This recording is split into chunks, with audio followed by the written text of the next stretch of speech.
To coincide with the recent release of the Dragon Ball Super Broly movie, the green archetype focused strictly around that movie, mostly around Broly himself. We did get a little bit of support for some of the other characters sprinkled in here and there, but for the most part, it was all about Broly, which, kind of the way they were spitting Gogeta and Broly at us for the past few sets and just kind of sprinkling stuff in here and there, and the promos being all about them. It wasn't too surprising. The archetype itself was pretty solid, at least for a good while, anyways. The ability to kind of replace itself, regardless of how it was dealt with, is what made it such a powerful archetype. And for a while, Broly BR was a very solid Tier 1 contender. Some of the cards were a little underwhelming, and you were better off running certain leaders, but overall, really powerful strategy this deck had. Now, the green Broly BR archetype actually had two different leaders that you could use with it, the first of which being Paragus, Father of the Demon. This was a really interesting leader in the way it functioned, both on the front side and then how it changed on the Awakened side. The front side, you could take a card from your life, add it to your hand, so you could kind of like step up your awakening a little bit. However, that also prevented you from being able to do so for the duration of the turn. So you had to choose between whether or not you were going to use the leader's ability or whether or not you wanted to attack, or not attack, use the abilities of your Broly BR cards, which also took cards from your life to your hand. The Awakened side was pretty dope, though. Pretty much prevented you from adding cards from your life to your hand during your turn. So once you were awakened, you could no longer play that one-drop Broly because you couldn't meet the requirements for his summon. You couldn't play him at all because of that. And then, of course, his Activate Battle, you could drop a card to be able to give one of your cards 5,000 power for the duration of the turn. Kind of like a little Sensu boost. Probably to give to your Broly, since that's pretty much all you're attacking with while running this leader. The second leader was a Wish leader, and it was Chilai and Limo. So this leader was a bit different than running the Paragus leader. It also took up a lot more space with it being a Wish deck, so you had to have your Dragon Balls and stuff like that. And on your turn, you couldn't add cards from your life to your hand except with the card itself. Basically, this meant that, same with Paragus when he was on the Awakened side, you could not play the Broly BR 1-drop from your hand. I suppose if you were to play it with, like, Frieza's Call or something like that, to play it from either the deck or from your drop, that would be fine. But you would not be able to activate its ability from hand, which is mandatory to play that card at all. The front side is basically as generic as most of the Wish leaders. On the Awakened side, though, is where it's kind of interesting. The first two leaders are always the same. The first two effects on the leader are always the same. But the Dragon Ball effect allowed you to choose two Frieza's army with energy costs of 2 or less from your deck, and then play them. It's 2 or less is a really small number to work with. I personally don't think it's that great. I mean, yeah, you could kind of work around that a little bit, but they have to be green, which is kind of what's shitty. If there's a little bit more leniency in it, if it was just, Frieza's army cards, then that'd be one thing, but the fact that it has to be green, and they have to be, 2 or less, like, you don't really have a whole lot of Broly BR cards, or green Frieza's army cards that you're going to be able to play with that to begin with. Now, there are a few options, but for the most part, it's just kind of, I don't know. To me, it's really lackluster as a Wish leader, and I just can't see the point in really playing it unless you absolutely needed a green Frieza's army leader, but then you've got the Paragus leader and the green starter deck Broly BR leader as well. So Chilai, to me, is just not that great. One of the major support cards needed for the Broly BR deck was Paragus Rampage Trigger. He basically was a 2-drop that fetched out your Broly control mechanism. And he had another ability as well that allowed you to pitch him and a card in your battle area, and you could search a 6-drop or less Broly BR from your deck, or search a Broly BR from your drop area to your hand. more than likely you're going to choose him and like the one drop Broly, which is going to trigger the ability, which is going to set in motion everything for the archetype anyway. So it's kind of ironic how, having seen the movie, Paragus is sacrificed to get Broly to awaken to his Super Saiyan stages. The list of support for the Broly BR set for its very first initial appearance in the game was pretty expansive, and worked really well to just kind of allow the deck to flow without actually having to work too hard to get to that point. The one-drop Broly unrealized ambition was just the trigger to everything. All he had to do is be removed from the battle area, period. And as long as you had that green Freeze's Army card, you got to choose 1 or 2 cards from your life, add them to your hand, and then choose a green Broly BR with 4 energy and play it. What's really aggravating about that is the fact that it gets around any form of removal, period. So if your opponent decides to KO it, attack it, whatever, if you get rid of it, because it doesn't specify how, then you can immediately go right into that 4-drop, which, it's just, I don't know, it irritates me that it doesn't matter how it gets removed from the board, even if it's put back in the deck or anything. The only ways to really get around it were taking control of the card or doing something to cause it to become your card. Cards like Boo Make You Cookie, for example. You absorb the Broly BR, and it goes underneath your Majin Buu, so then it becomes your Broly BR card. Your opponent doesn't get that ability. You would, however. So when Broly BR was a popular deck to play, when I was running Boo, I would have a few Brolys side decked just in case. That way I could get a card out and be able to do a little bit with the Broly support. Really gimmicky, but I thought it was funny. And then you also had other cards that could get around it as well, like you've got the Toei cards that let you take your opponent's battle card.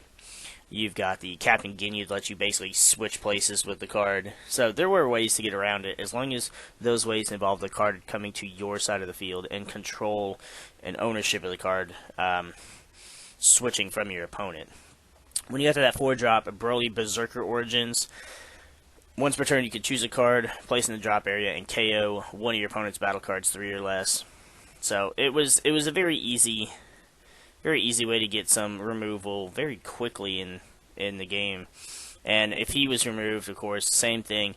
You could choose 2 cards and put them in your drop area, and you got a green Broly, an energy cost of 6. Now the green energy 6 Broly, Power Unleashed, was kind of absurd. Anytime he attacked, your opponent couldn't activate counters with energy cost 2 or more, so it had to be a 1-cost negate. So you're not Mafubaing Broly. You're not Enraged Gohan Awakening. You're not doing any of that crap. You can negate his attack, and that's about it. His Activate Battle lets you choose a card in your hand and drop it and KO anything your opponent controlled. And then if he was removed, you would drop 2 cards and you get the 8-drop out. Broly Limits Transcended, which was your 8-drop, was a 35,000 beat stick. Now, he basically had the same abilities as the 6-drop. Like, he wasn't really any different. The only difference was his Activate Battle. You could choose a card from your hand, place it in the drop, choose one of your opponent's battle cards, ignoring Barrier, and KO it. So, he got around Barrier, but everything else was the same as the 6-drop, bar the 10,000 point difference, which is a big deal. But it wasn't really about the fact of how broken the end of the chain was. It was about how easy it was to get from the 1-drop all the way up to the 8-drop. There was such a quick method about doing it, and since you could set the chain in motion on your own, whether your opponent killed them or not, it made it all the more easier to be able to guarantee you were going to get to that point. Broly also got a few good extra cards to go ahead and help the archetype as well. The first one, of course, being the Broly control mechanism that you got with the Paragus ability. Basically, you said place this card in its owner's drop area. You get to choose a Broly card in your battle area, place in the drop area, and draw a card. So, if your opponent was not going to help you get rid of your Broly BR cards, the control mechanism was going to do it for you. It was going to set everything in motion and basically gave you the control on whether or not you were going to get rid of them. Now, the Broly control mechanism, in a way, it was needed, but not needed. Same thing with kind of like Paragus. Like, you could do one or the other, but I suppose because you could just play the mechanism for 1 energy instead of playing Paragus for 2 to get it. But since Paragus also puts you a battle card in the drop area, you would basically play the Paragus, get the mechanism out, use Paragus' ability, sacrifice him and the 1 drop, get out the 4 drop, and then if you wanted to in that same turn, bam, you control mechanism and get rid of that and get out the 6 drop just right away. Like, it was just so...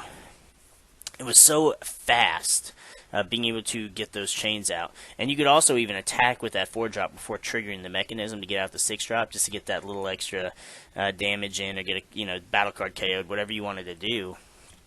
And as much as I hated Broly, it's one of those things where I liked the old Broly design better than the current Broly design.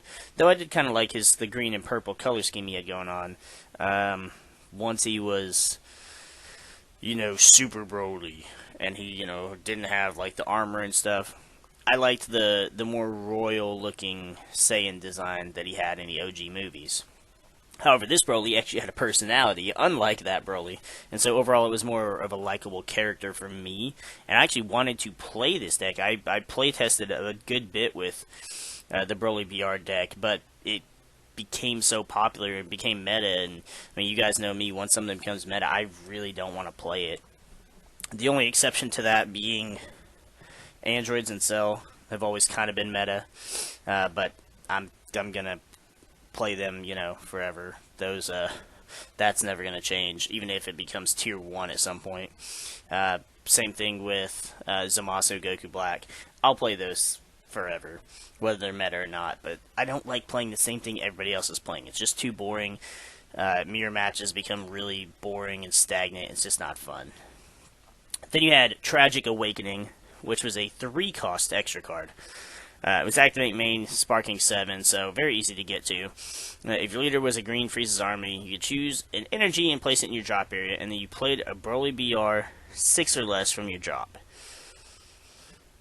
That's not bad at all for 3 energy. Technically, I guess 4, or well, now you could say 3.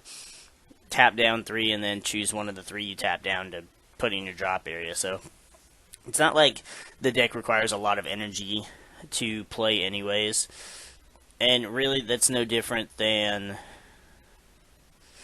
It's actually really no different than playing the 1-drop Broly, and then Paragus. That's 3 energy, which gets you the ring, Paragus' ability, and then the control mechanism.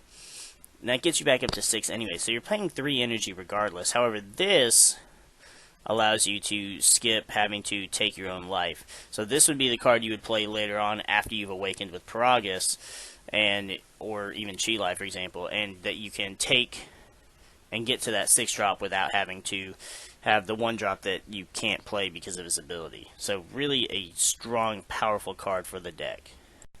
Then, as kind of a nod to the original Broly fans, the people that played Broly way back in Set 1, we got a little more support sprinkled in. It's kind of how the game has been, going from promo to like Ultimate Box to Anniversary Box. Like, we keep getting a little bit of original Broly sprinkled in.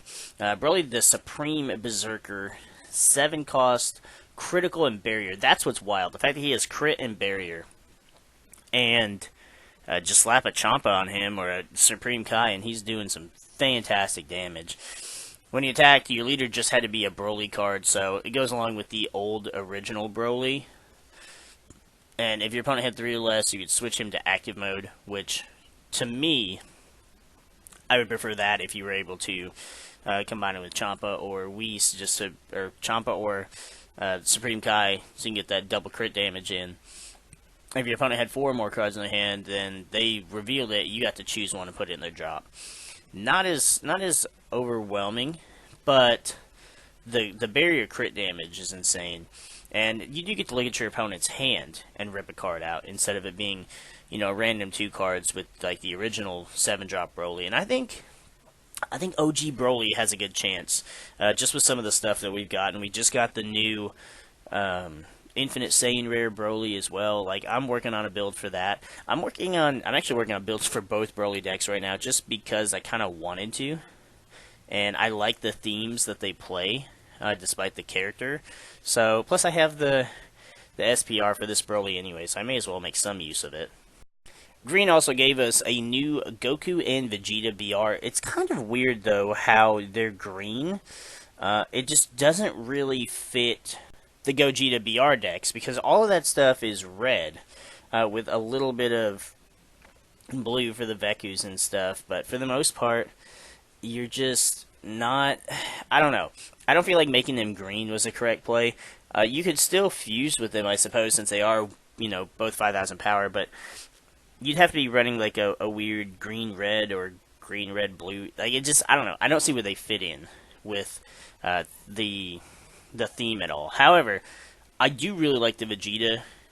His auto, when you play him, KOs all of your opponent's battle cards, energy cost 1. So that's really cool to be able to get rid of a bunch of little shits. Really solid side deck card for a green deck against the Kid Goku skillless shit. Because you can just play and be like, oh, pop, pop, pop, pop, pop. All your Gokus, all your 8ers are all gone. And for just one card for 1 energy, that's not bad at all. The Goku's not terrible either. You got to basically give him and the Vegeta 10,000 power. So they both be 15, but I don't even think that that's particularly necessary. I think the Vegeta is just a solid card by himself, just for some good removal. I love the art on both of these, because the art in the movie was just fantastic. And these as foils, I have a foil of the Vegeta. It's just fucking beautiful. I really would like to see a foil of the Goku with all that, the orange and the red in his aura would look really fucking nice as well. Much to my dismay, we also got new support for the Lord Slug decks. The first one being Ziloon the Loyal. He's just a free blocker. Do I like that Lord Slug got a free blocker? No. However, have I been asking for a free blocker for Goku Black and Zamasu for the past ever? Yes, and I got it, so in hindsight, it's whatever. That card's not even that big a deal. It's this little shit here, Wings the Morale Booster. I hate this little fuck. Look at that smug face. The fact that he has Barrier just makes it all the worse. He reduces the cost of all of your Lord Slug army cards by 1, which is absolutely sickening. I fucking hate this card. It having Barrier is just the bane of my existence, because then I either have to be... It's really not even that big of a deal, because Lord Slug doesn't do jack shit for the most part, but one of my teammates plays the deck quite a bit, so I have to play the deck quite a bit, and it either means I have to be maining a card with either that attacks active battle or that gets around Barrier, and I don't really main either of those. Side deck, sure, but for the most part, for fun decks, this card is just a big pain in the ass, and I hate him. Was it enough to give Lord Slug an edge in the meta? Nah. Was it enough to make the deck just slightly more annoying than it already was? Yeah, of course. Lord Slug just doesn't seem like it just does anything. It hasn't done anything competitively since its release back in Set 4, so he's just kind of been hanging out and been a nuisance at locals and stuff like that, but I don't know, the Lord Slug stuff just kind of seems like it needs a little bit more support for it to actually be competitively viable. Green also got a little bit of decent generic support as well. One of the better ones being Wrathful Charge, which if your leader card was green, you have to negate the attack, choose one of your battle cards, place it in the drop area, and then your opponent chose the card from their hand, place it in the drop area. So again, this card fueled the Broly BR archetype by putting your own cards in your drop to be able to get them to the next link in that chain, and forcing your opponent to drop a card is not bad as well. It does work okay in other decks, other green decks that are kind of discard heavy, but the thing is, you really don't want to put your battle cards in the drop area if you're not getting much benefit out of it. Now, unless you have just a garbage card you don't care about, then sure, fine and dandy, but I wonder if the old Super Saiyan, what is it? Unstoppable Ambition Super Saiyan Caulifla, I wonder if its ability would allow you to play this without KOing one of your battle cards. Because it specifically says your battle cards can't be placed in the drop area by your own skills. And, I mean, this is a skill that's activating. So, in theory, would it allow you to activate this and then put it in the drop area? Or would it prevent your opponent from discarding, since this is if you do? So, not really that it would matter too much, but if you didn't want to place your cards in the drop area, still wanted to negate the attack and get that discard, it'd be a neat little combo. I'm thinking it probably doesn't work. I'm not going to take the time to look up the ruling right now, but since it says that if you do, then it probably means if you did not, because Caulifla was there, they wouldn't get the discard, so it'd be a pointless negate to play at that point. Then we had a kind wish, because what would a wish leader be if we didn't get a new wish card? It's a 4 cost though, so you're not playing it right away. Your leader had to be Green Freeze's army, so you were playing it with the Chilai leader only. You got to choose all your opponent's battle cards, ignoring barrier, place them at the bottom of their owner's deck, and then if there are no battle cards in play in your battle area, you got to choose a Broly BR4 and place it in play. I like the card, but I hate it at the same time, because an entire board wipe like that is really disgusting. And it doesn't... the only thing is you have to play it with Chilai. But it doesn't have any other... It doesn't have any other restrictions to it. You could have a full board and play this. And because then it says if there are no battle cards in play in your battle area, you play the Broly.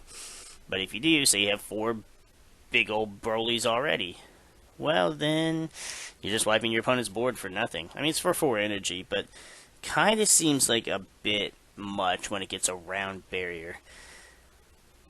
Now, the only thing is, it still wouldn't touch Zamasu because of Indestructible, so that's a bit of comfort I can take from that, but still, just a disgusting card. Then we had the Godstrike Beerus, which was a combo card that worked similar to the Peel-Off counterattack that we got in Union Force.